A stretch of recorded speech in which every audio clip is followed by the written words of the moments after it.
We will start with Republican Allan Grubb. What are your thoughts on people going to prison first time simple drug possession charges?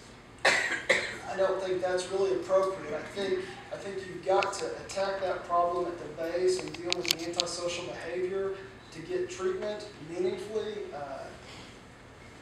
almost on a daily basis in the beginning. You've got to monitor those people severely, and you've got to watch them for relapses. People fall into relapse, and we do not catch that soon enough. And in the current system, by the time we catch it, a lot of the times there's nothing we can do because they've lost their house, they've lost their car, they've lost their kids, they've lost their job. We have to monitor it as a community on almost a daily basis. It's going to take a lot more work up front. The easiest thing you can do as a prosecutor is send people to prison. The hardest thing is to keep somebody out. I want to put the work in up front. Also, I think the statistics show, the statistics for 2018, Pottawatomie County, 77% are nonviolent offenders that have went to prison. 80% of those are first-time offenders. We are not putting the effort in this county to keep first-time offenders out of jail. We have to do that up front, because when we send a nonviolent offender to prison and he goes and gets abused in prison, beat in prison, raped in prison, or she, then they come back out and re-inflict that on us. It does not help our communities. It does not help the person, and we have to take care of the problem. As a community, we deserve better. We have to do better. Same question to Democrat Adam Panter. What are your thoughts on people going to prison first time simple drug possession charges? In my decade as a prosecutor, not one person has gone to prison for a first time possession of CDS charge. Not one person. None. It doesn't happen. Now, there's a lot of people out there that sling misleading stats to push their own political agendas, but that is not the reality that we deal with.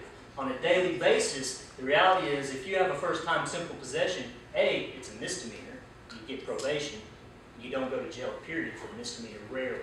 But B, even if it was a felony, but back before the law changed, you didn't go to prison on a first-time non-violent felony.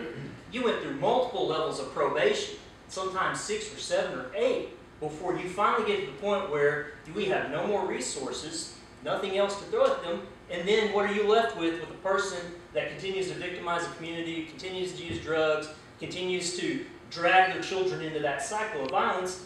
You have no other choice to send them to prison. The reality is then they go in for a couple months and come out. First time simple possession offenders do not go to prison unless they break into prison.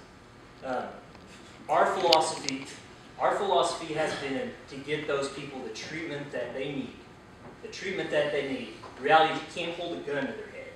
And I know Mr. Grubb had talked about small business owners, mentoring and stuff. I asked Mr. Grubb, how many felons have you employed as a small business owner in this town to mentor them?